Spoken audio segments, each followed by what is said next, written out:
Hello and welcome back to Flash Knockdown Series 6, episode number 9. It's fight week for us over in Orlando, Florida this Saturday night on DAZN, but here's what we have coming up for you all on today's show. Promoter Eddie Hearn joins us to preview a busy schedule and talk our newly announced events and look back on the weekend's action. Newly crowned English and WBA International Flyweight Champion Hamza Uddin joins us in the studio, and so does the gentleman John Hedges, ahead of his English Cruiserweight title fight just announced for December the 17th. I caught up with Meatball Molly McCann in Liverpool at Everton's brand new home. Olympic bronze medalist Omari Jones joins us ahead of his ring return in Florida on Saturday night. And of course, there's all the usual chat, quiz and much more coming up. You know what to do. Don't go anywhere. We're very happy to say, once again, joining us on Flash Knockdown is promoter Eddie Hearn. Eddie, first things first, a big weekend of boxing in the heavyweight division. Fabio Wardley beats Joseph Parker and seemingly locks in a shot at Alexander Usyk. What did you make of what you saw on Saturday night? Great fight. I mean, I'm kind of bored now of writing off Fabio Wardley. I feel a bit bad for him, you know. I mean, what he's done is sensational. I didn't think he'd beat Fraser Clark in a rematch. I didn't think he'd beat Justice Honey, and I didn't think he'd beat Joseph Parker. And I actually didn't think he'd beat David Adelaide either. So, you know, and it's nothing against his ability. It's just, you know, the experience and the pedigree lends itself to just pick the one that's been there before, the one that's got the pedigree, the one that's had those big fights. And, you know, I thought Saturday was phenomenal. I mean, his powers of recovery, his engine were just freakish, really. And, you know, but beyond that, I mean, his game as a badger. Not sure that's the right term, but I think it is actually. I think that's right. And it's like, yeah, no, I think it is. But what impressed me more was actually his ring generalship in that fight, rather than just this guy who can just punch. And I think Ben Davison deserves a lot of credit, because little things like the way he was tying Joseph Parker up, you know, the jab was working very well. His feet positioning, you know, really impressive. And yeah, he looked like a much more experienced fighter. The way he rolls with shots, very difficult to hit clean. Yeah, it looked like Parker was landing a lot, but it was always when Fabio was turning away, or, you know, and yeah, it was a much. I mean, if you think about it, he lost most rounds against Justice Honey. Also, although Justice got stopped, it puts his stock right up really in that performance. But this was a different kind of performance to the Honey fight. Like, he was actually outclassed in the Honey fight. Although Parker, for me, was winning the fight, 3 rounds, something like that, it was very competitive. But he just got this, like, almost like this wonderful naivety of when he's under fire, he's at his most dangerous, and he's very, very exciting to watch. He deserves a massive, you know, deserves his flowers, massive credit, because, like I said, like I think he's a great guy. He deserves all his you know, plaudits and everything that comes with it, because he's grafted really hard. But I'm always honest in my pick, and I didn't see him winning that fight, but I thought he was really impressive beyond just being a puncher and someone that likes to trade. I thought he was actually smart in there as well. Lots of discussion about the stoppage. Did you think it was early? What was your thoughts? It was early, because Parker, you know, for me, was under fire. Not a lot was landing clean. I think Fabio was probably on the verge of, you know, spilling his bowl as well. And I think you should have been given the opportunity to continue. However, you can't sit on the ropes and not do anything. I mean, you can ride shots, but if you're under barrage, you know, he was clearly hurt. And also, there was a barrage of punches. Now, in the moment, probably Howard Foster's not seeing what's landing like you can in the replay. There wasn't a lot landing. But what you can't do is just sit on the ropes. You've either got to fire back or you've got to hold.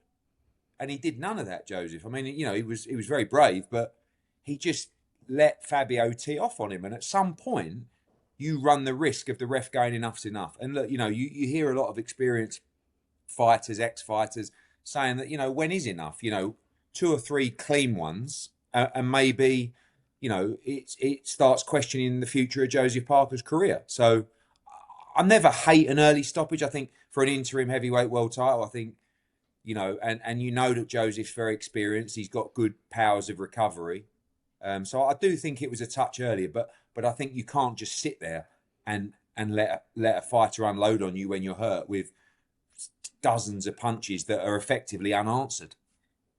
You said that you haven't given Fabio much chance, Ed, and this is the last time you write him off. But what about in a fight against Alexander Usyk? How much chance do you give him? Look, I think, again, I'm going to have to pick against Fabio, but the one thing I'll say is Fabio will always be dangerous, right? He'll always be...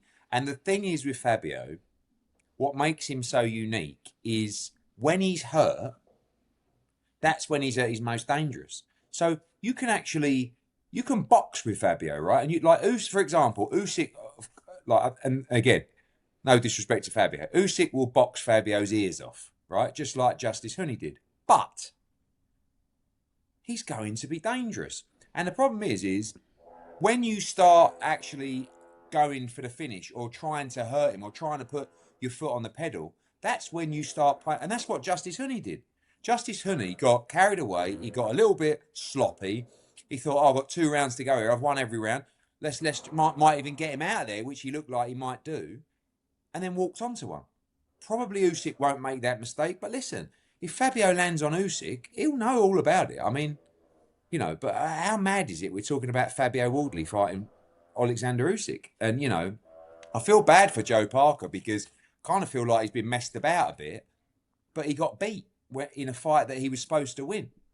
And the fact that he was waiting for Alexander Usyk, you have to say, well, Fabio's probably now mandatory. So you can't, is like Adelaide, Honey, Clark, Parker. I know it's not probably the same run that Joseph Parker's had, but it's still a very, very impressive run. And, I hope he gets the opportunity. It looks like Dillian Whyte, Derek Chisora Part 3 is going to be formally announced in the next few days. Is that a fight that you think makes sense for both at this point? Yeah, I mean, I think it's, 2 guys that are, obviously past their best, but 2 guys that have got tremendous history. I mean, good luck negotiating that fight with Derek Chisora because Derek knows, when Derek's got you by the nuts, it's an horrible bit of negotiation, because you got to pay up. And that's, Derek knows that they want that fight in December. They need that show and you're going to have to pay for it if you want me to do it. So Dillian's coming off that first round defeat.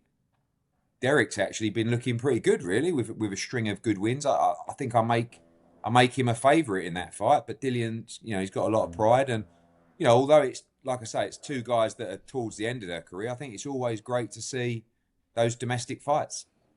They're calling, they did a thing, I don't know if you watched the DAZN broadcast, they brought out all the heavyweights and, they're calling Queensbury the home of the heavyweights at the minute. When you see that, Eddie, is there any concern about the depth Matchroom have at heavyweight at the minute or not?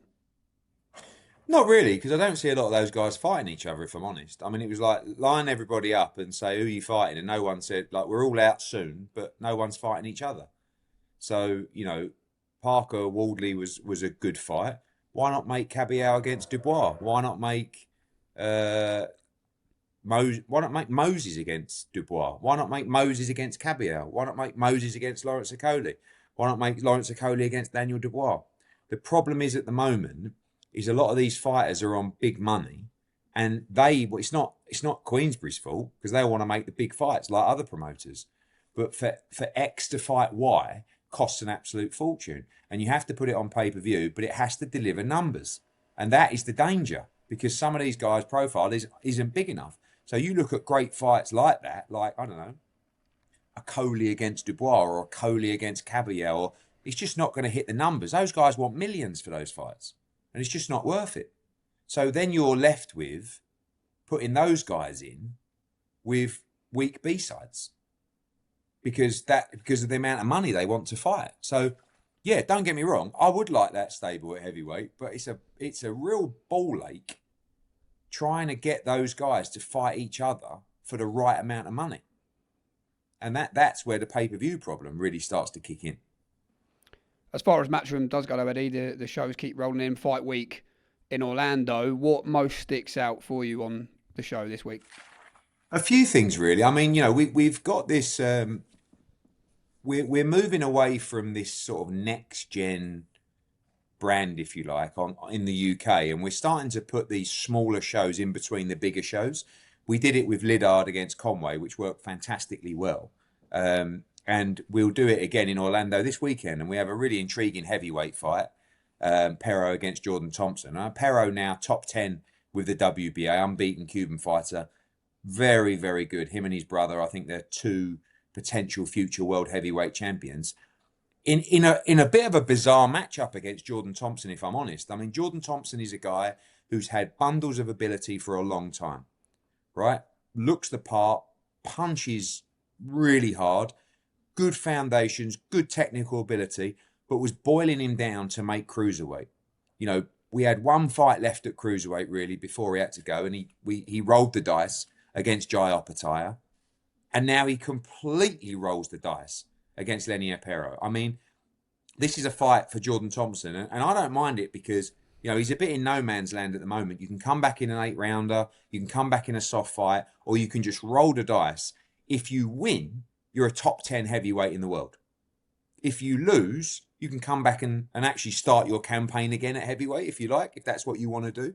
So I think Jordan's looked at himself and gone, do you know what? I'm just ready to roll the dice.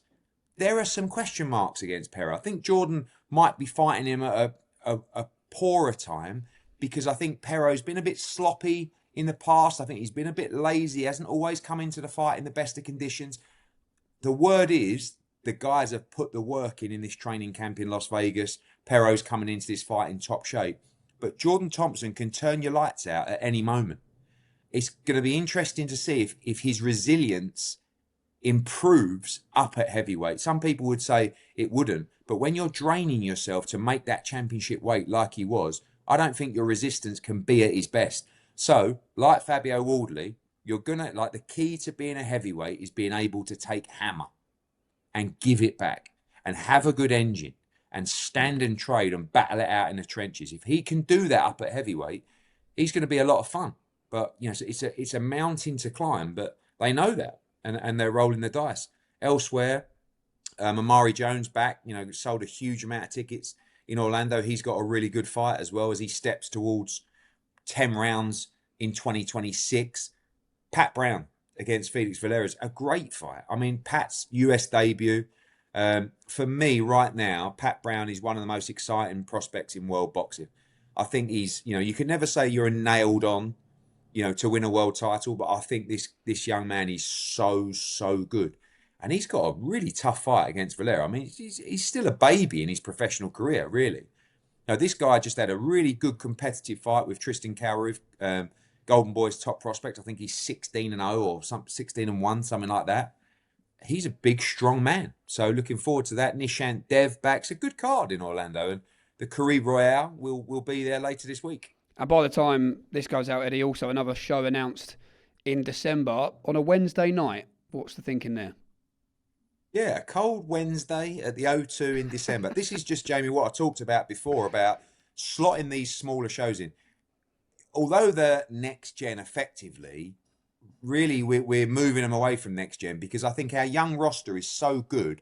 I don't want to just label them as next gen anymore. I think they're championship fighters. And George Vizioli's got a really, really good fight. You know, I think Dave Allen just is beside himself. His prospect, his fighter stepping up.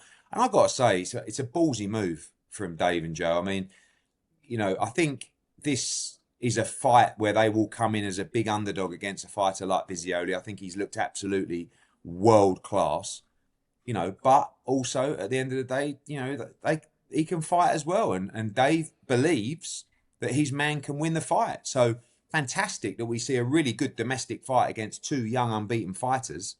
John Hedges has got a very, very tough fight as well in the Cruiserweight division. I really, really like that fight as well. Tia Ayton back out again. Adam Maka back out again.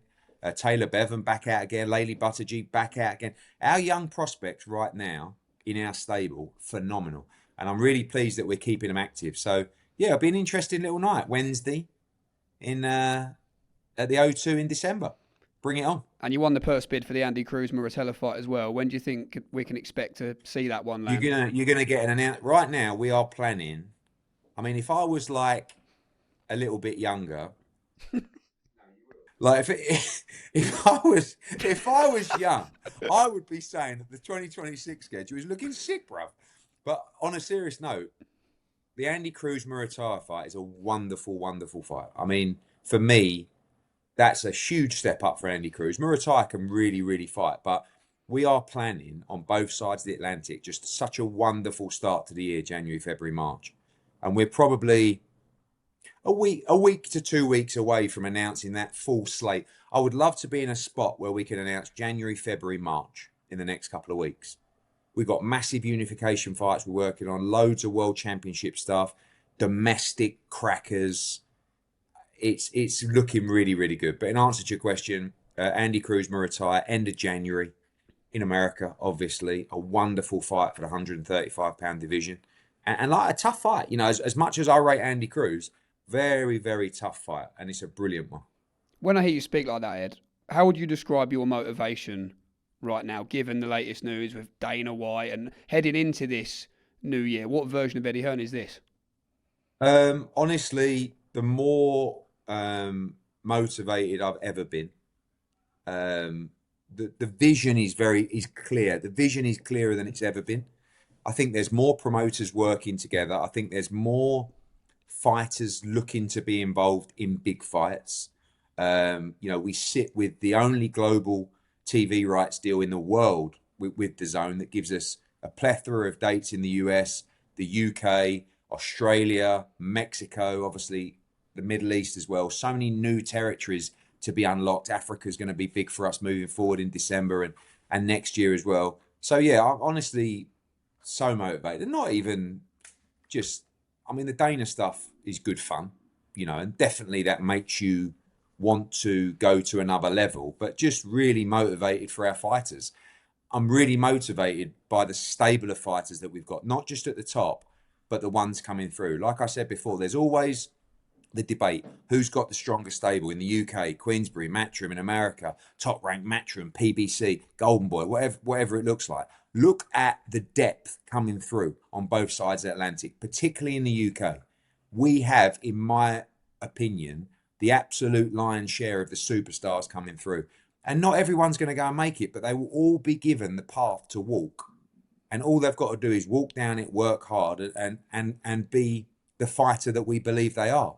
You know, I say that about fighters like Pat Brown. I truly believe that Pat Brown is going to be a guy that is going to be headlining Manchester Arena and the Co-op for many, many years to come in big world championship matchups. We've got to go through the domestic scene first. But a lot of these guys are close to doing it. Dalton Smith, what a massive fight coming up against Subriel Matias in New York on January 10th. We win that fight. We're talking Sheffield Arena, Hillsborough, you know, Jaron Ennis. Let's get that Virgil Ortiz fight. Bam, win on November 22nd. Let's become undisputed. Andy Cruz, let's pick up that world lightweight title. So many more fighters, you know, around. And AJ coming back as well, obviously. Conor Benn coming up. Lewis Crocker's world champion there at 147. There is so much to do, and I'm absolutely buzzing for it. Just finally, Ed, before I do let you go, I had a good catch-up with Meatball Molly McCann in Liverpool last week, and I asked her a question as she's worked with both of you. I said, it's a 4-rounder, Madison Square Garden, Eddie Hearn versus Dana White, and I'm sorry, mate, she picked Dana for the win. What, in what respect? In a boxing match. Oh, right. What, really? Yeah. Just wonder how you feel about that. I reckon I'd win at boxing, but I reckon he'd tear my arm off in MMA. Apparently he boxed at college, is what she told me. Oh, shut up. Yeah. Boxed at college. Talking about Billericay Bomber, yeah? I did tell her about Eddie Hills. Eddie Hearn, 4-0 Iceman. Yeah, she didn't know about Eddie Hills. All my way off. And also, she don't know about Eddie. She said that he was only a little bit smaller than you. So I think she maybe got she doesn't give you the range, you know. Dana's a little bit smaller than me. Don't be daft. Listen, physically, I'm coming. I'm in the shape of my life. I'm ready. Bring on 2026. Oh, sick, bruv. Thanks very much, Eddie, for your time as always, and I'll catch you soon, mate. Well, the champion roll call continues here on Flash Knockdown. Another champ in the house this week, Hamza the Great Uddin. Hamza, thanks so much for coming down. Wonderful to see you in the studio, and wonderful to see the hardware as well. I just think that what's been just over a fortnight now since that night, when you do look back to it, 2 belts on your shoulder, your first and second professional titles. How do you look back on it all now? What a night that was. Yeah, man, it's fully sunk in now. First title fights, then we got two in one night. Only, what was it, my 6th fight?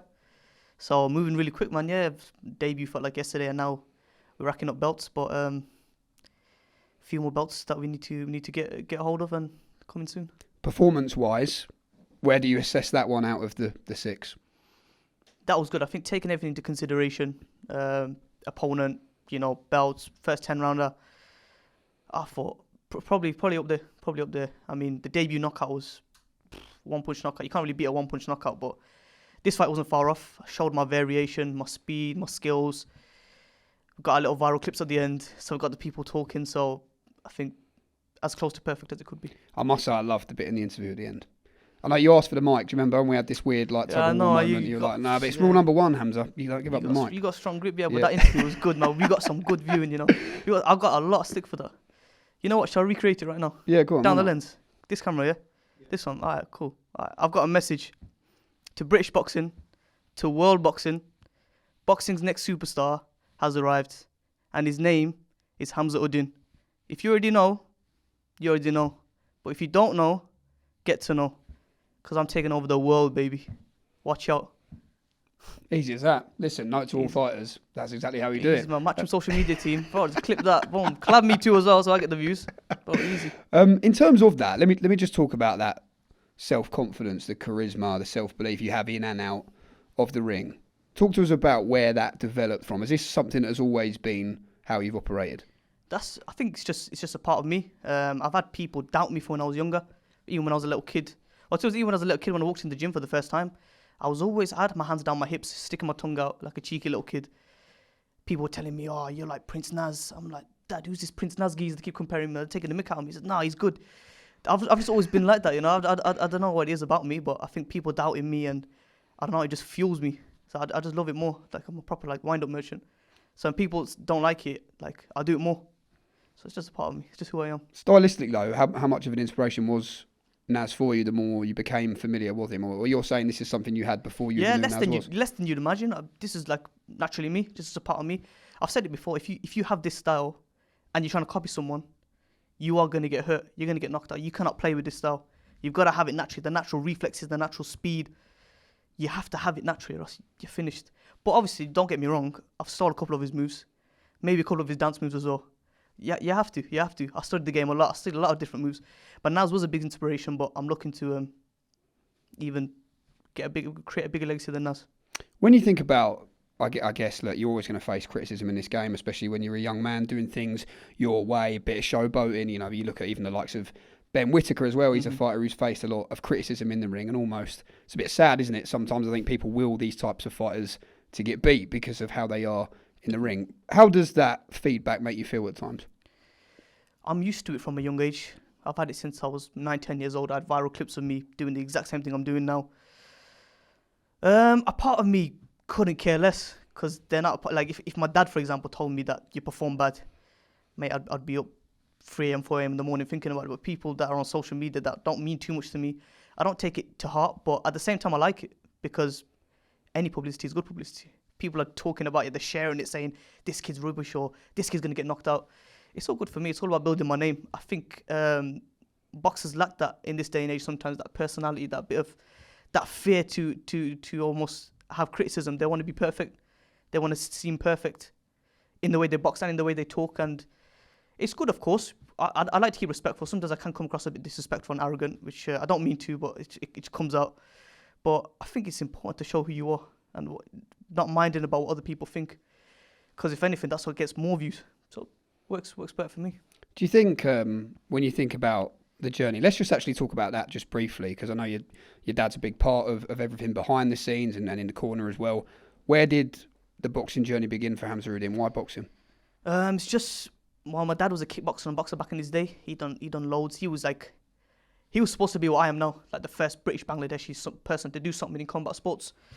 We've killed the restaurant trade. We've killed it with the big dogs. But in terms of boxing, kickboxing, combat sports, nah, nothing. Well, my dad was supposed to be the first one. Unfortunately, he couldn't do it. He got a back injury because he was doing splits and backflips and all this mad stuff that I can't do. That's the reason I didn't kickbox. I could have kickboxed. My dad wanted me to do kickboxing rather than boxing, but I can't touch my toes. I'm too stiff, so I'd use these. I've only got these. But yeah, that's how it started. That's how I actually knew about boxing. And I was like a proper daddy's boy, so I'd always be watching the boxing late night, 4 a.m., 5 a.m., just watching the boxing, even though I don't have a clue. Just always watching the boxing, and then just started to love it more. And then I'd beg my dad, oh, let me go to the gym. He says, nah, because obviously what he went through, he said, nah, he ain't going. But then eventually he started saying, okay, I'll take you next week. He said next week for about a year. And then eventually he took me to the gym. And I think when he saw the raw talent that I have, like, he could see like, cha-ching, like, this is the kid that's going to make me a millionaire. So we just built from there, and here we are. I do want to talk just quickly as well about the last fight. Yeah. Hand injury. Yes. What is the situation? Yeah, so I've had this for like good part of a year now. So I've been, basically what you've been seeing is Hamza Uddin at like 50%, one-handed. And to be performing at that level, like that, with one hand, I don't want to say it. I'll let the viewers say it, but I think that says a bit about me. And that's probably why I'm showboating a bit, so they don't see that I've got a bad hand. But yeah, that's the level, you know. I'm boxing really well with one hand, but I think for now we need to, we need to do something about this hand. Either a long rest or maybe getting it fixed. But we'll see. Whatever the team says is best for me, is best for me. But in my next fight, you'll see Hamza Uddin with 2 hands. I guess when you have an injury like that, I mean, it's not worth. I'm assuming going through the pain barrier and causing longer damage. Is that sort of how you're seeing it? Yeah, of course. I'm 22 years old. You know, it's not ideal, but at the same time, I'd rather get it sorted now. I don't want to be messing about when I'm fighting for world titles. When I'm fighting for world titles, I want to be in the gym all year round, not messing about. So if I was to get it fixed, or if I was to take a bit of time out, I'd rather do it now while I'm young. I've got a bit of time. You know, I've got a bit of silverware to defend now, so I'm not chasing so much now. People are chasing me, I'm getting quite a few call-outs actually. So yeah, like I said, my next fight, you'll see Hamza Uddin with 2 hands, and Hamza Uddin with 2 hands is going to be scary. We spoke to Eddie Hearn a little bit earlier on in the programme, and we said, look, what's next for Hamza? Have you got a little line you can give us that might make him smile? And he said, look, he thinks you're ready for the British title now. He expects that fight to be ordered between yourself and Harvey Horn for the vacant British title. What do you think of that as a potential matchup? I said it from my debut. I think in terms of skill, in terms of power, in terms of speed, I'm ready for even the world champions now. But obviously I know boxing's not a game. You know, it's a serious sport. There's obviously a process to follow. There's fights that we need to have, the experiences that we need to have that we haven't had yet. But yeah, in terms of that raw talent, that raw speed, power, skills, I'm ready for everyone. You know, and for that British title with Harvey Horn, no problem. I'm ready. You know me. You know me, I don't lack confidence. I know exactly how good I am. I know what we do in the gym. Dad has confidence in me. All the coaching team has confidence in me. And listen, I believe I'll beat anyone. I know how good I am. So when that time comes, absolutely, I need to headline somewhere local as well. And when you have big dreams to be a world champion, you look at the other names, particularly domestically at world level in this division. Galal Yafai, big fight down the line, potentially. Yeah, of course. You know, he's from Birmingham. I'm from Warsaw. That'll be a big fight down the line if it ever happens. You know, all depending on what Galal does and what I do. And yeah, like I said to you a couple of minutes ago, you know, whoever the team put me in with, I'm absolutely 100% confident I'll beat them. But we'll see what the future holds. I mean, Sonny's just retired too, unfortunately. But, you know, that would have been a nice fight too, maybe. But well, listen, he's just had surgery as well, so who knows? Yeah, I seen that. Yeah, I seen that. Someone sent it to me that he had surgery on his hand. So if he's coming back, that'd be amazing. If he comes back out of retirement, I'm sure we'd have fun in the press conferences. I'm sure we'd have more fun in the ring too. Yeah, well, you actually went back and forth once at a press conference, didn't you? I seem to remember. Yeah, we did. Yeah, that was random. Out of nowhere, just talking about how good they am, and like I always do. And Sonny wasn't too happy about it, but you know me, I'm up for beef all the time. So I'm up for beef all the time. So if Sonny was going to say something to me, I wasn't going to stay quiet. So yeah, it's good fun actually. Yeah. It must be so exciting for you, Hamza, to have not just have this ambition, but have the ability from what we've seen through 6 fights, have the backing of Sam Jones, have the backing of Eddie Hearn on the platform of the Zone. I mean, it must make you smile when you think about what is there. It's up to you now to go and deliver. Oh, of course. The potential is so big. There's so many avenues, so many different things we can do. And I'm blessed to be so good at boxing. I can talk a good game too. So God's blessed me with a lot. And of course, I've been blessed with an amazing team, you know, in every way, whether that's boxing, whether that's marketing, whether I'm so blessed, and that's what pushes me in training. That's why I train harder than anyone you could think of, because I'm so blessed, and I know that God gives blessings, but He can take them away in a second. So I know that I have to be switched on. Can't, I've got to back up everything I say, because I do say a lot. So I train very hard. I put my heart and soul into this. I've never drank, I've never smoked, never had a fizzy drink in my life. These sacrifices will pay off. Just finally, before we let you go, I ask a lot of the young fighters this question who come in the studio about, if you're watching this back in a few years' time, but at this minute, what is the dream and where does this story go? What do you think would be your answer?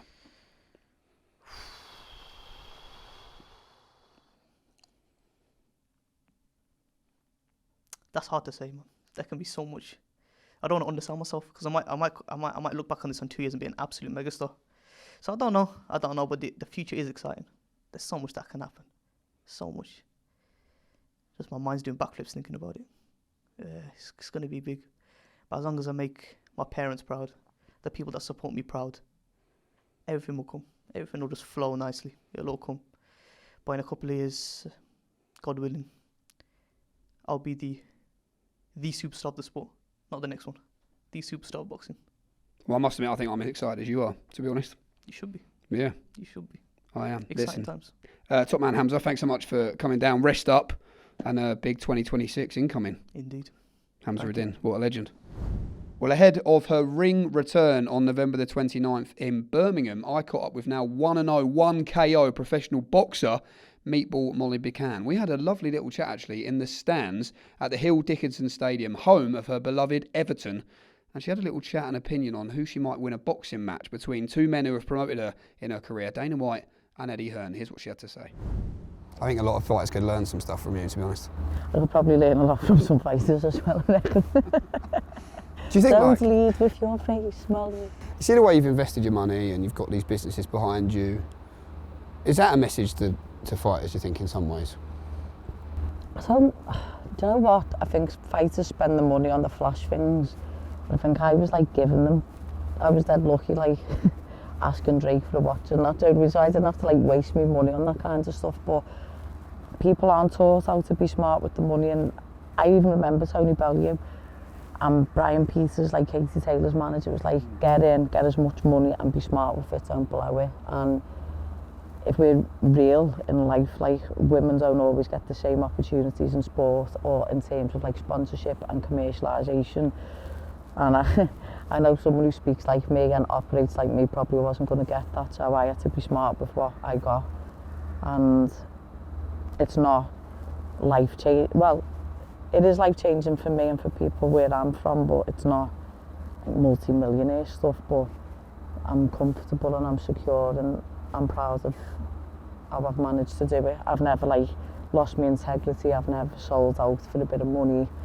Second professional fight date locked in, November 29th in Birmingham. Ebony Cotton. She's had a bit to say, isn't she, on socials? So she started already. What do you make of that? I was young once. I had the wheels at my feet and I thought I was the dog's bollocks, and I got destroyed in Madison Square Garden, had some humble pie and learned to go again. And I think until you've been humbled or been given it, you think you are the best, so you probably will speak like that. And I think I've just grown up a little bit, so I try not to engage as much into it as like what I used to. Or catch me in the pub a few Guinness deep would probably be a completely different conversation. I've seen you a few Guinness deep. Yeah, it'd be a completely different conversation, but look, she didn't want me debut fight, but when I won, she's asked for this one. So she's aware, I'm aware as to why and what that does for her stock. But she's telling the world that boxing's her game. We'll see on the night, won't we? How do you think you beat her? I think I'm absolutely going to school her with me boxing, and that's all I need to do. Like, can't wait. I am free in that ring. Like, I'm in there, nothing else on this earth matters, and I get to express myself. That's all I want to do, is express myself. Like I said to you, I took a pay cut to box.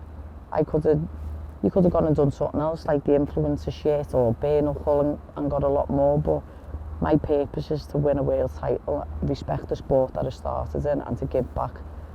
So I don't need to be like losing sleep or getting annoyed by someone who's just trying to gain notoriety through fighting me, so she can do all the posts, all the interviews, all the mad psycho stuff she needs to do in her head for her to feel like she's going to beat me. That's sick, kid. I'll see you in there on November 29th, and we'll see whose sport this is. You're going to have a lot of eyes on you as you move forward, just because of the profile you had when you moved into boxing, but in and around 118 pounds bantamweight, 122 super bantamweight, you know, Sky Nicholson, Ellie Scottney, Ebony Bridges, you know, is she coming back? Seems that way. All names that potentially interested in. You're actually quite good friends with Sky, aren't you, to be fair? Yeah, I'm good friends with Sky. I respect Ellie for what she does. Ebony's just a bit meh. I wouldn't mind having a go. Like, I think there's a good story there for similar age. She's had belts. I'd actually fight anyone in the world that was given to me, but I always thought, like, she's a big Leeds fan, Ebony.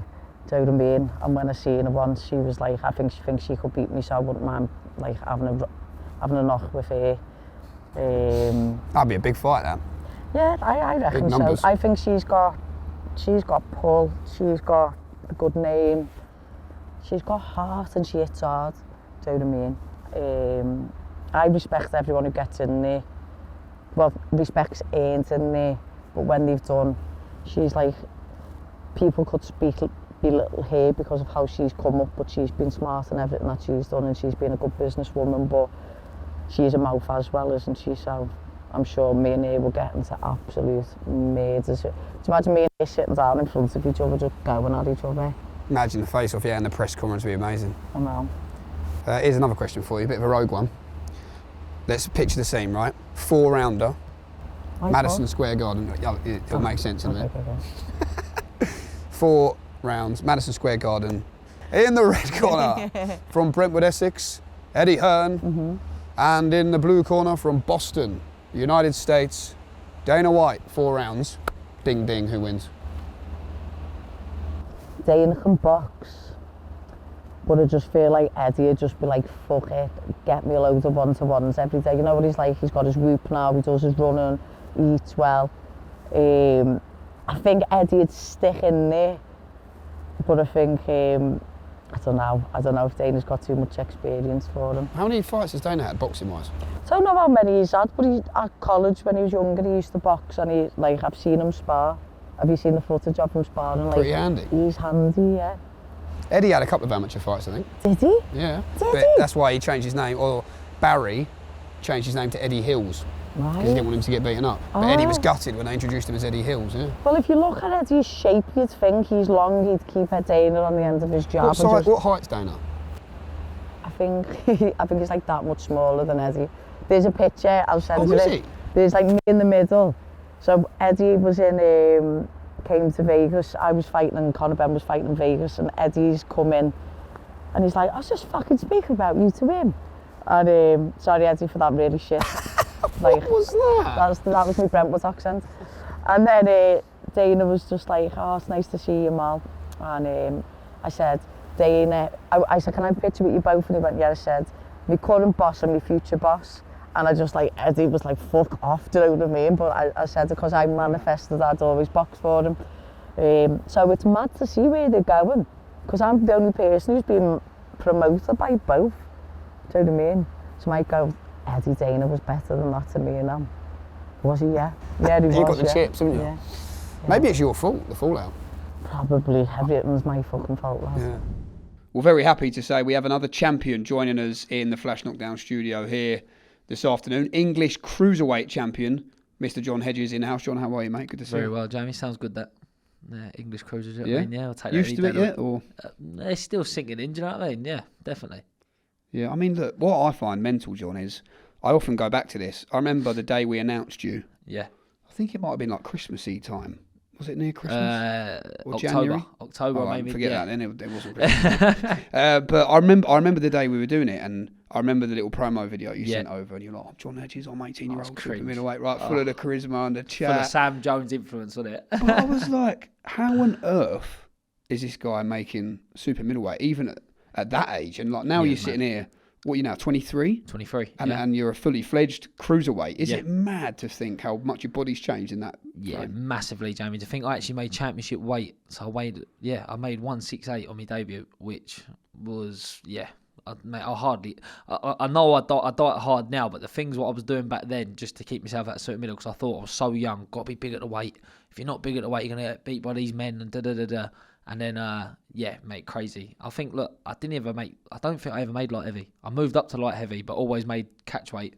And by the time we got to, obviously, title level, went straight to cruiser. So, yeah, it's mental. That debut, I mean, when you look back now, that's probably one of the hardest fights of your career, would you say? 1,000,000%. There was a stat put up on me, no context boxing. I brought it out, and I've lost 5 rounds since being a professional, and 2 of them rounds I've lost was from my debut. So yes, crazy. I've lost a handful of rounds within the 11 fights. Do you know what I mean? So it's a good statistic to have. But mate, I remember after that debut, I thought, if this is what pro game's about, I don't fancy too much of this, mate. He was a handful. He was a massive handle. A massive handful. And he was. I remember because it was COVID, I just had to take whatever come to me. But I was like, mate, I'm saying to Sam Jones, my manager at the time, I was like, Sam, I've sparred Robbie Chapman 120 rounds for this camp. Long as it's an orthodox, I'll fight anyone. John, we've got Jan Arden. I was like, no, he's a southpaw. I was like, I have literally only been able to spar one person because of COVID. I need it to be an orthodox, don't care who. And it was just, day before I found out I was fighting him, I was just like, it is what it is now. I just got boxed. Yeah, I mean, we didn't really, COVID was mad, wasn't it? Uncertain times. Well, I think was that at Milton Keynes, that one? Milton Keynes, MK Dons Stadium, mate. Crazy. It was bizarre, wasn't it? Yeah, absolutely mad. And do you know what? Even one of them, I'm doing me. You know, like when we used to, obviously you trained during being in the bubble, but you couldn't come outside the bubble. Actually, that Jan Arden was training in the room next door, so I could hear everything. And I'm thinking, I can hear him hitting the pads. This geezer who's meant to be having 12 hours notice sounded sharp. Do you know what I mean? He was on job, on weight. They made it odd for you, didn't they? Yeah, didn't they just? I was like, he's got to be in the gym, Sam. I said, because he's making 168 easy. Do you know what I mean? It's not like he's had to 1 day notice and he's had to lose loads of weight. He's not even in a sweater. He's in a pair of shorts. But yeah, do you know what? It probably made me, because I took so much abuse online after that, and then sweet from there, everything was easy then, wasn't it? Before we talk about the next fight, John, obviously he was so sorry to hear about Ricky, and I know you two were very close mates, and obviously he'd been training you. And was it just when you actually started working with Ricky? It was about a month out, was it, from the fight, and you gave him a ring, and he brought you in? Is that how it all happened? Yeah, mad story really. So yeah, obviously I was training in Raynham with Mark Tibbs at the time. We've been with Mark since the start basically, and then just madness happened in the gym. 1 minute I'm going to Future Ventura to finish my training camp with Johnny Fisher, and then the next minute I'm not allowed on the training camp. And as brutal as it sounds, Jamie, that was literally it. On packing my bags on the Friday, I'm meant to be flying on the Tuesday. Instead of flying to Future Ventura, I end up packing my bags and going to Manchester. So it was just a mad 48, 72 hours. But kind of like my management's on the phone, John, you might have to pull out of this fight. You've only got 4 weeks, your English title fight. All I knew is that ain't in my DNA, mate. Like not in a big fighting man way, but there's no way I'm pulling out of fights. I'm very blessed to be on the TV under Matchroom. I'm not going to turn a fight down unless I'm injured and got to. Do you know what I mean? So yeah, mad story was me and Rick was actually in Spain 3 months before, after my Southern Area fight. Mad thing, bumped into each other. Always knew Ricky through the boxing circuit, but it was like, Ricky Hatton's over there, what's going on? And started talking, hey up John, this and that.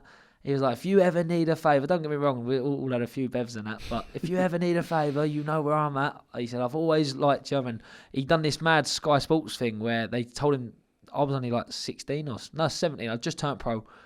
And they said to Ricky, pick 3 prospects who you think will be world champions.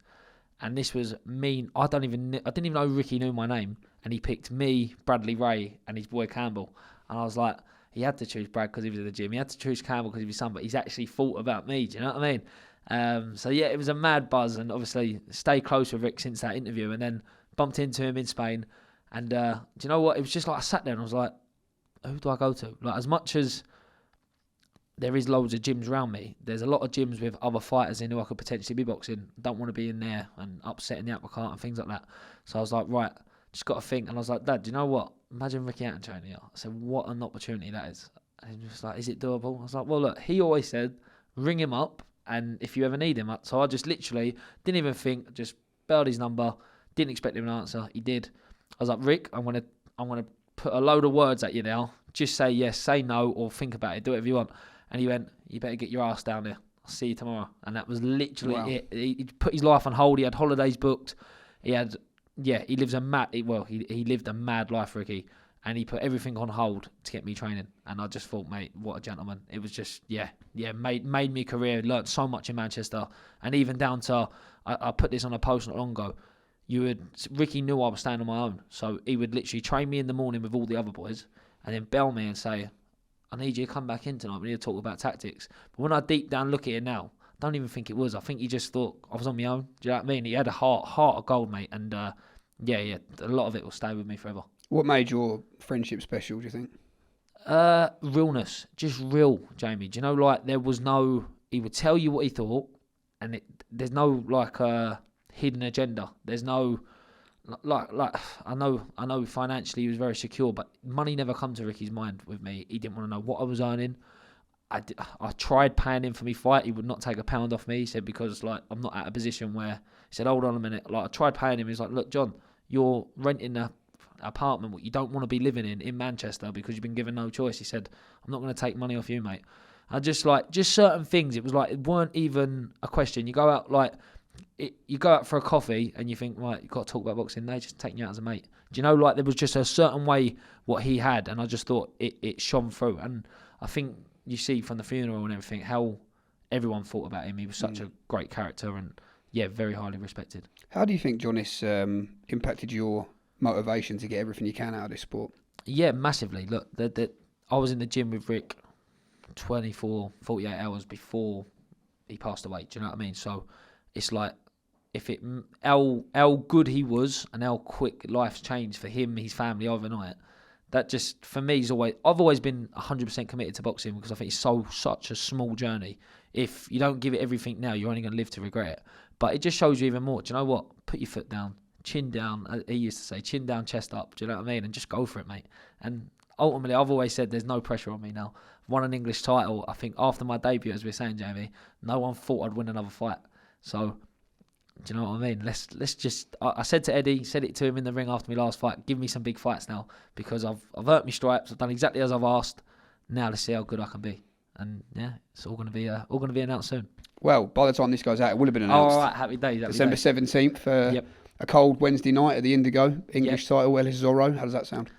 Mate, it's great, isn't it? Do you know what I mean? Ellis is a name that I need to be beaten, but he's a name. Like, he's fought up a tie. Ellis's career, if you look at what he's done, is basically what I'm sitting here saying I want to do, but I want to be on the correct end of it. I want to be the winner. I want to be pushing on for these big titles. He fought for the British. He got beat. I want to win.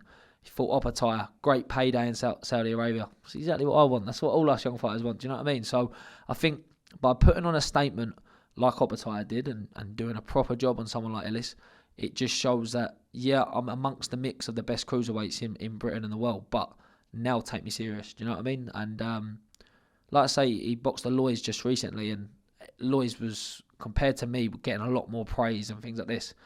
I thought Ellis could have beat him. And I just think now I go and put a show-stopping performance on, that puts me, should do, in front of them boys there. And that's what I want. I want to just, like I say, I want to be in big fights, and this could be the start of them all. What is the training situation for you now, John? Right, so at the moment, we've obviously, with everything that happened, there was a few chats and there were a few gyms I wanted to look at and things like this, but ultimately, I spoke to Eddie, this fight was getting locked in, and there was not a chance I was pulling out of this fight. Pardon me. I was getting ready for October 17th, and I was fighting Zorro as well, so I know he was aware of it, so he's been getting ready the exact same amount of time.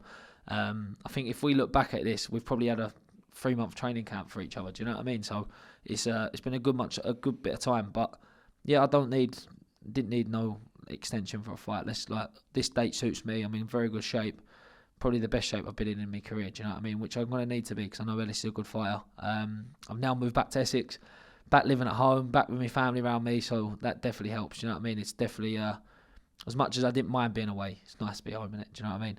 And I'm training with Frank Greaves now in, keep saying it wrong, Southwark, is that right?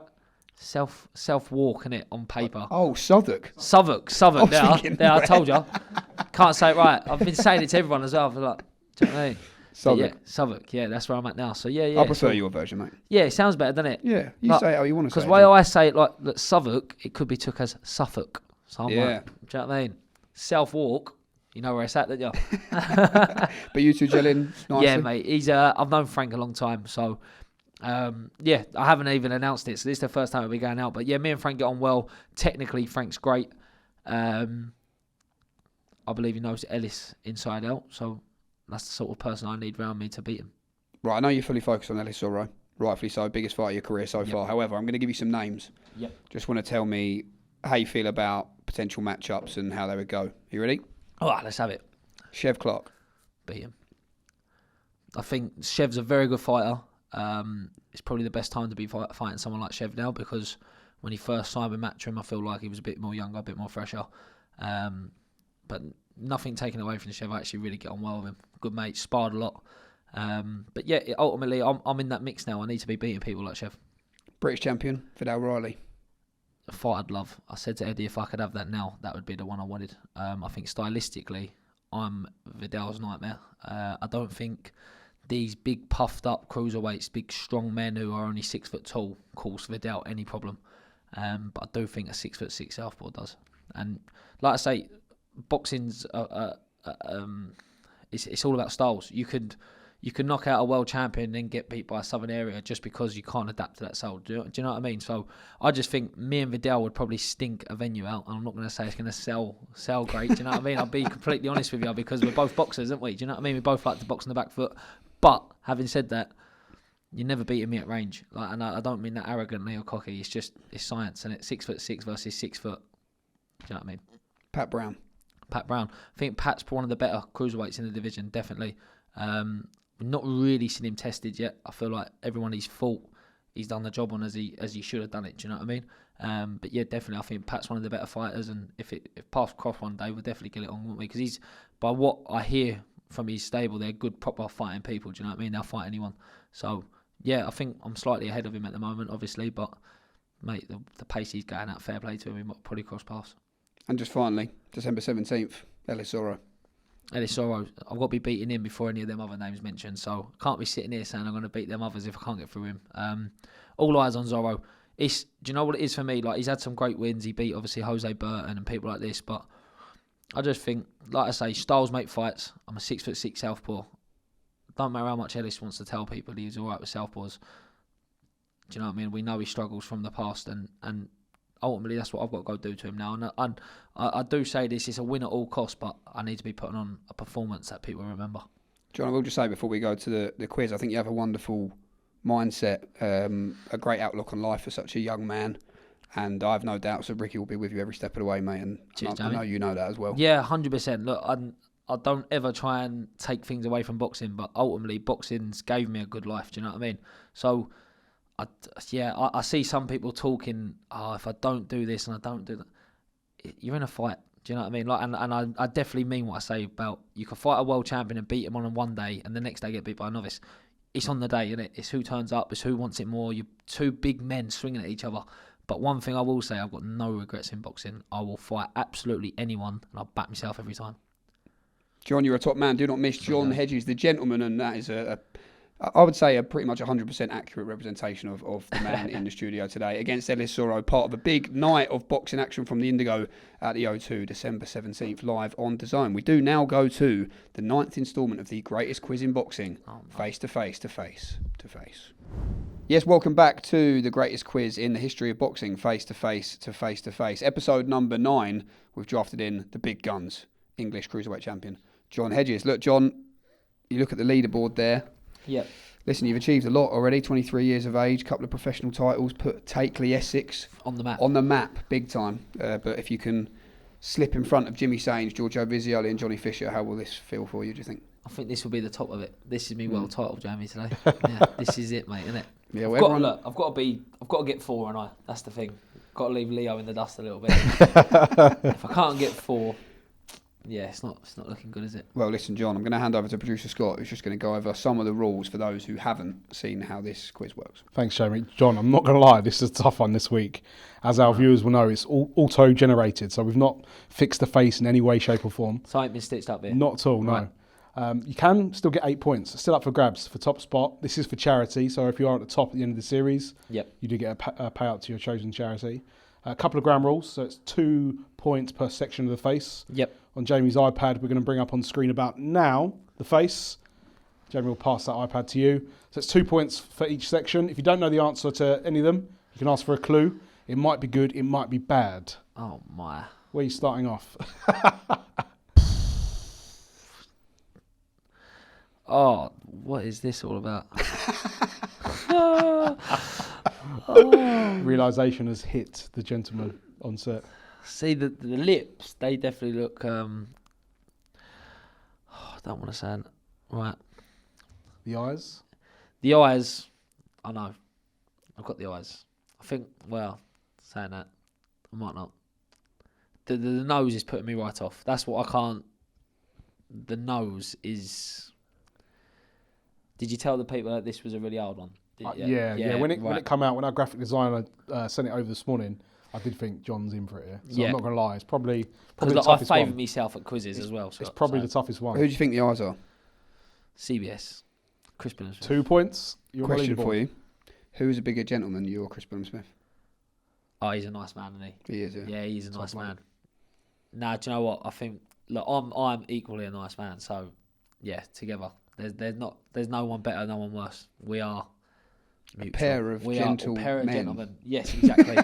We're a pair of gentlemen who don't know why we're fighters, really.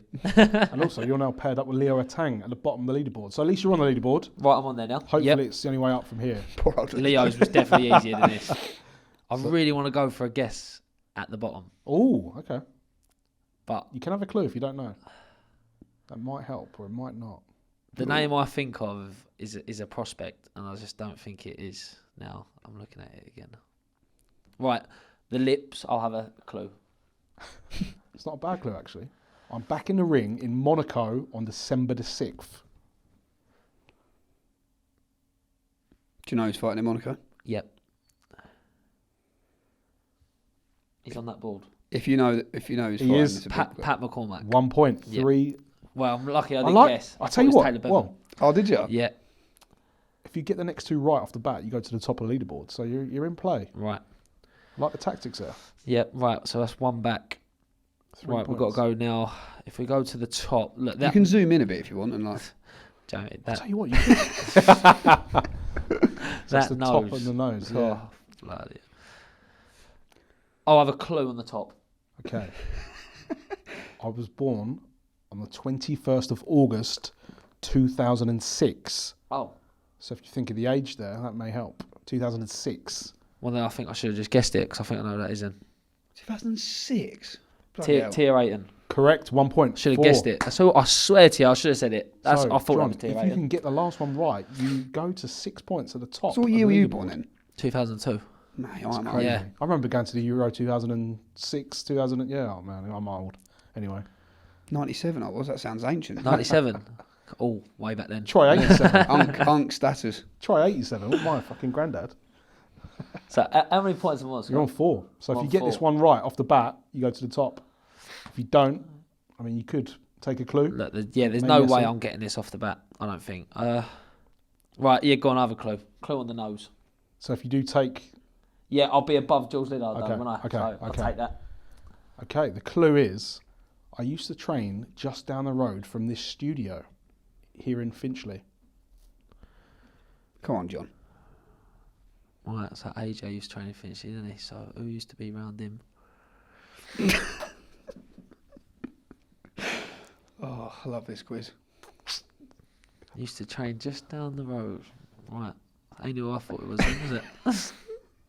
Oh, dear, John. dear. I know I should know this. John. This is shocking, mate. John, come on. I John. can tell you every coach in that gym and all. John. Been down there thousands of times. That ain't Anthony Joshua, is it? Final answer? Can't be. Well, you did train down the road. Yeah, he did train on it, but that ain't him, is it? It's AJ. Correct. How is that Anthony Joshua on there? So you know what? I'll prove Oh my god. it. I actually messaged our graphic designer. I'm going to prove it to you. It is him. I messaged our graphic designer back this morning. I said, "Is that definitely AJ and Pat McCormack?" Ha ha ha. She says, "Yes, 100%." She then sent me the photo of AJ. It's the lighting, isn't it? That's the photo. And then also the McCormack one as well, just for reference. Yeah. Do you know what it was with the McCormack that gave that away? That backdrop. I didn't think it was between him. I believe Taylor Bevan was on that exact same card. I might be completely wrong, but I recognise the backdrop. But that AJ one is just mad. Like, I think it's the goatee that sort of done it. That's yeah. Do you know what I mean? You don't even expect AJ to have a beard like that, do you? Like, I did find that thoroughly entertaining, though. So John Hedges you know scores what? 5. Could have got more points there. Well done, John. Yeah, you knew the tier one, didn't you? Knew the tier one. I knew it was. You moving to joint second, John? Yeah, I'll take that all day. God, what amateurs them others are. Look, Jordan Thompson, Pat McCormack, Jordan Arnold, Macon, Leo. That's it. Put me just above George there. There we go. I nailed it. John, top man, thanks for coming on, mate. Well Cheers, played. If you ever see AJ... Yeah, be fair though. But do you think that was AJ? Like, that's tough one, yeah. Really, when you've said the names now, that should have been quite easy, shouldn't it? Because they're But the pictures, quite mate, high profile. But yeah, Top man. I knew that was Tia. Best of luck in the rest of the camp, mate. Yeah, Jamie. See you soon, yeah? Proper. Awesome, mate. Thanks for coming down. Pleasure. Top man. Finish that off. Omari, 4 pro fights now, 4 opponents, all with winning records. What does that say about you as a fighter compared to maybe some of the other fighters at this stage of their career? I feel like it just shows the belief that my team has in me, my coach and Eddie Hearn and Matchroom. They put me to be in this position and to test me early. My opponent on this fight right here, he's been a distance with all of his opponents, 10 rounds, has a winning record, went into other people's hometown and gave them a tough fight. And I plan on being the first one to stop him. Doesn't seem 5 minutes since we first signed you. I think when we first came to see you in Orlando for that reveal shoot, it was quite a big event, but we've seen a lot of you since then. Is this a sort of pace that you were quite keen to talk to Eddie about, and this is the pace that you wanted to move at when you turned pro? Absolutely. If anything, we would want a little bit more fights and be a little bit more busy, but me and my team were happy with the productivity that we've been getting. And my 4th fight, and it's in Orlando once again. I wouldn't have it any other way to end off my year. November 1st will close out the first calendar year for you as a professional fighter. How would you assess your transition from the amateur game to the pro game in that first year? I feel like I adapted pretty well. 3 fights, 3 knockouts. This is going to be my 4th fight. And I've been on pretty big stages. It was amazing to have my debut here in Orlando, and then to go to Atlantic City on the Boots card right after that, and then to be on Bam Rodriguez card in Dallas was great. So I've been put in this position, and I'm ready to shine. It's been quite a year, I think, when you put it like that, to sandwich, 2 great events with fighting at home in Orlando and then ending the year fighting Orlando as well. Many fighters dream of getting their homecoming, but you've done it twice in the calendar year. What does it mean to you to kind of have that chance to come back to Orlando and show fans that have followed you through the Olympics and through the amateurs to give back, to them? I feel like coming back to Orlando to fight again, it pretty much means everything to me. I'm able to put on for my family, my friends, supporters, people that has been supporting me and watching me from the beginning since that 8-year-old kid that started boxing. So I've traveled and I fought overseas pretty much for the last 3 or 4 years, so I didn't spend much time home. So that was pretty much a part of my decision too, to turn professional, to be able to give back to my community and shine light on my city, Orlando, Florida, and bring back big-time boxing here. You do a lot of events in Orlando for the community. I know you just touched on it. You want to give back. You enjoy giving back to the community and giving back to kids especially. But, a big turnout for your community run at the start of this week. How important is it to not only give back to them, but to bring them along for the journey as well and kind of have that experience to be with a pro fighter? I feel like Monday when we did my run event with my team and the Omari Jones Foundation and Grow Run Club, it was a great event, especially, it was raining that day and 100+ people still came and showed out for me. So that just shows the backing that I have in my community, and for them to be with a professional boxer, they just look at me as like just the kid that came up from Orlando and he just putting on for the city, and a lot of people showed up once again, and it's probably more than the last time when we was here. I mentioned earlier, 4 fighters now with 4 winning records, all winning records, sorry. Metu is the man in front of you this weekend. He's never been stopped before. Great way to close out the year, isn't it? Absolutely. A tough opponent, durable opponent, and we plan on being the first man to stop him. I feel like with my speed, my power, and the stuff that me and my team have worked on with this time that we had since July, we've been doing nothing but improving. So you're going to be in for a show. And not to overlook Matto on Saturday night, but if we win as you expect, what does 2026 look like in terms of the speed you're going at and the targets you want to hit? What does next year look like for you?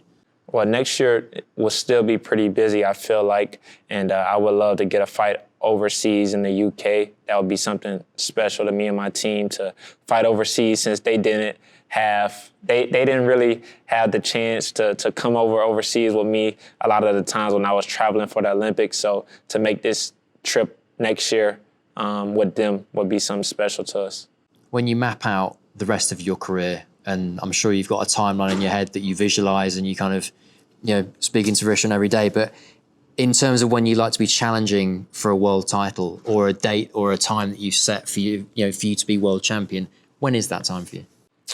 With talking with myself and my team, I feel like we're just going to take it one fight at a time, and we're going to do everything according to God's timing.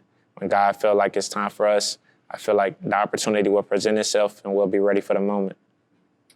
And obviously being the first world champion from the Paris Olympics, that would be something special. I guess that's quite a big target for you, isn't it, as well, to be that first? Yeah, like I said, just taking my time, fight by fight, and when that opportunity presents itself, we'll be ready to go. Brilliant. All the best, Omari. Thank you. Scott, obviously the natural place to start the weekend's action. Fabio Wardley beats Joseph Parker. A result that not a lot of people saw coming. Eddie said it himself, how many times are people going to consistently write off Fabio Wardley? What did you make of what you saw at the O2? Well, firstly, I must admit, I didn't watch it live.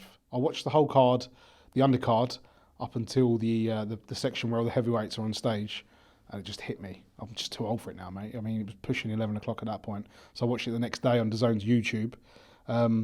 Like you say, Fabio's just got a way of just finding it. He does it time and time again. I think we spoke about it, didn't Literally, we? yeah. He can be like it was in the Hooney fight, be way behind and find something out of the fire. Crazy engine. What was the scorecards at that point? I'm not sure. No, I think Joe was ahead on all three, I think. Okay. You can't write him off. I mean, incredible.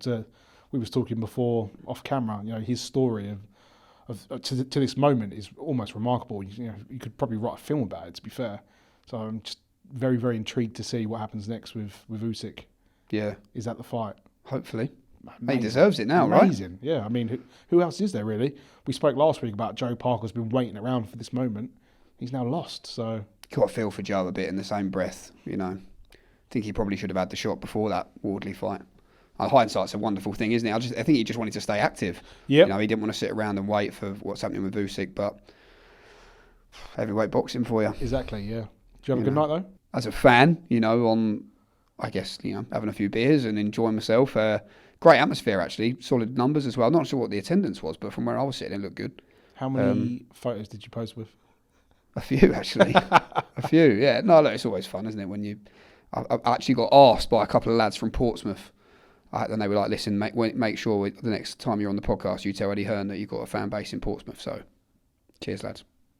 I was just thinking of Mikey Mickinson then, first of all. Michael Mickinson, yeah. What a man. Don't know what he's up to these days. He beat our graphic designer, Adam Insam, in a amateur bout. What a random story that is. What? So our graphic designer, Adam... I know he used to box a bit. Yeah, Mickinson. He boxed Michael Mickinson. Mickinson stopped him, or he dropped him at least, in the amateurs. Mad story. Adam's massive. I know, yeah. What height is Adam? 6'3"? Yeah, but this was probably like 15, 20 years ago. Yeah, shout out Mikey Mickinson. I feel sorry for him. Shout out Adam as well. He's always, and Adam, he's always taken on every challenge, Mikey, but I actually saw him tweeting the other day that he just can't get a fight. He's in like the who needs him sort of club, isn't he? It's sad, isn't it? Yeah. Jamie, don't take this the wrong way. I want to ask you something. You're going to talk about my beard, aren't you? Well, yeah, I've sort of been sitting over this side of the set and noticed it looks like it's, I don't know, off, should we say? Well, yeah, just before I left the house, bought a new Brown, is it? Brawn? Okay, yeah. Shaver, numbers 1 to 10 on it. I've gone 7 just to take the edges off. Don't know what's happened there. Took a big chunk out of it. It's bad, isn't it? So it's brand new and you didn't know the settings, basically. No, but it's bad, isn't it? It's not as bad as you think, but it's fairly noticeable for me to bring it up. I just wanted to just... Well, I nearly went... I was panicking a bit, to be honest.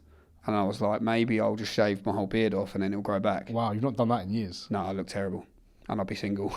But, no, it'll grow back. Yeah, it's not that bad. I thought it was bad at the time. I don't know how it's going to look actually on the Well, at least program. we've addressed it now, just... Yeah, but this is going in at the end of the show.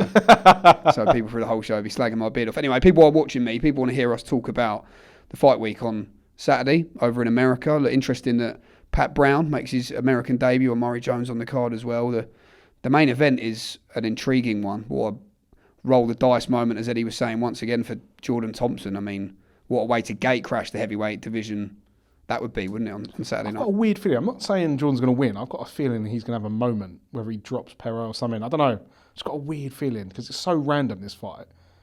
Perot's obviously very decorated in his own right, but just got a bizarre feeling something's going to happen in Jordan's favour. So, yeah, I don't know. He did have an aura about him when he came in here the other week, I thought. Well, we were saying, I think, to other members of staff, he just looked fucking massive. Like, massive. Different level up from Cruiser. So, look, like you say, roll of the dice. Possibly last chance saloon at this level, so needs to take it with both hands. Like you say, Pat Brown also on the card as well. Got high hopes for him.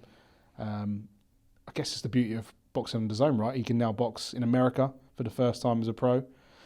And he's going to be fast-tracked, no doubt, in 2026. Presumably, someone like John Hedges in the firing line if they can both carry on winning. So, yeah, it should be a good show. I'm heading over there on Wednesday. Oh, you're going, are you? I'm going, mate, yeah. I've not been over to the States for a show in a while, actually. I've not been once this year. Really? Which is very disappointing. Well, that probably is just a dynamic of the way things have changed as well, to be fair. I mean, you do a lot of the Saudi shows, don't you, for example?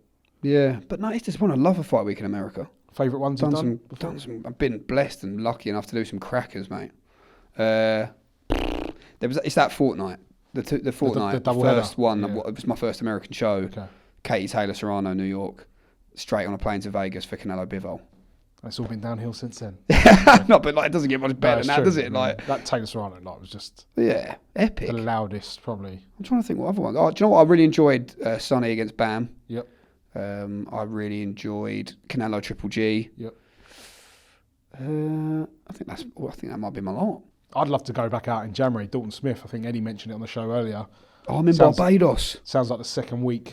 How can you just pop over? It's a couple of hours flight. Yeah, sure. My missus will love that. Halfway through our first holiday together, I'd love to get on that. I'm off to the boxing. It's obviously not a Matchroom show, but I'd love to get on that. Just see Dalton hopefully win. Yeah, I mean, it'd be massive if he wins. Eddie was saying, the nights that will await him are just monstrous. So it's life-changing, isn't it? I mean, the names in that division as well. Huge. I want to see a 5v5 again. Yeah. I was there, everyone I saw was like, what were you doing here behind enemy lines on the weekend? I'd love to see another 5v5. I'm glad they've left it a bit of time because there was a lot of rumours of one happening like a couple of months later. And I think you kind of like dilute the product, if you want to call it that, a little bit.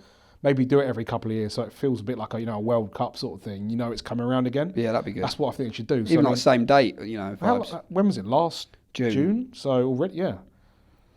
Do it next June. Next year. Every 2 years, maybe. Yeah, I'd love to see it like the O2. I think it'd be huge. I mean, realistically, it's probably going to be in Saudi. Let's be honest. Yeah, but we've seen more shows come over here, Ring Magazine, and maybe obviously Eubank Ben. I think it'd just be a great night at the O2. I think with the scoreboards. And Dave Allen versus Zhang. Yeah, that's one. I saw a fantasy one on Twitter actually the other day, and I thought it was well done. It was on the WhatsApp chat we went through. Yeah. Josh Padley against Ryan Garner. Yep. AJ Fabio Wardley. Cordina Noakes. Yeah, Cordina against Sam Noakes. One. And Callum Smith, maybe? No, Ben Whittaker against Joshua Boazzi. Yes, you're right, yeah. There we go. Just putting it out there. 5-0 to us. But we need some sort of revenge. I mean... hopefully John Hedges can get a point on the board. Every time I see Dev... Oh, yeah, true. Yeah. But every time I see Dev Sane, I know That's always going to be there, right? I know he's thinking it. It's always going to be there. Yeah, still he's thinking it. Good fight week. It was enjoyable. That was brilliant. Great concept. Yeah, it was brilliant. Love to see it again. But safe flight to America. Thank you, sir. Look after yourself. It's probably worth noting, actually, the pod is out a day later next week because of my travels back. So it'll be released on the Friday next week for all you listeners out there. And also, Flash Knockdown are looking for a new producer. So if you'd like to send your CV into jamie.ward@matchroom.com. That would be fantastic. That actually is my real email address, but I think you can find that online anyway before I get myself into trouble. Thanks very much, as always, for your support, and thanks for watching Flash Knockdown. Don't forget, catch all the action. Lenny Apero against Jordan Thompson, who makes his heavyweight debut this Saturday from Orlando, Florida, live on DAZN. Thanks very much to our guests this week, of course, promoter Eddie Hearn, Hamza Uddin, John Hedges, Meatball Molly McCann, and Omari Jones. And thanks to producer Scott for what is his final appearance on Flash Knockdown. He certainly gave it his all, but you know, if you're delaying the show for the punters, then that is unforgivable, unfortunately. Give us a like, subscribe, a rating, whatever the usual jazz is. I don't actually know the words. I usually just make a lot of this up. Anyway, but we will see you next week.